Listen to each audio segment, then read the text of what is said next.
Nadreen, Imran Khan साहब की बहनों ने गुज़िश्ता रात धरना दिया। लगभग 9 घंटे तक ये धरना चला अडियाला जेल के बाहर, लेकिन इमरान खान साहब की मुलाकात नहीं करवाई गई।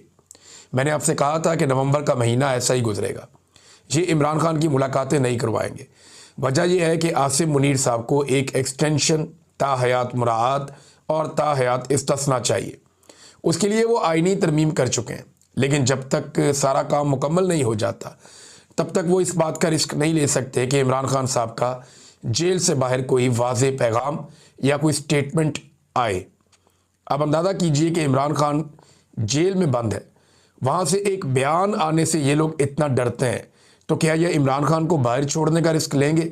मैं आपको कई मरतबा पहले कह चुका हूँ। गुज़िश्ता साल हमें कोर्ट रिपोर्टर्स बताते थे, वकला बताते थे, और सबका ये कहना था कि इमरान खान साहब के ऊपर बनाए गए केसेस बड़े कमज़ोर हैं। इन्होंने इलेक्शन जीत लिया 2 नंबरी करके, इन्होंने अपना बजट भी पास कर लिया, तो अगस्त सितंबर तक इमरान खान साहब की रिहाई हो जाएगी, ये बातें कही जाती थी। और हमें उस पर यकीन भी आता था, क्योंकि कानूनी नुक्ता नज़र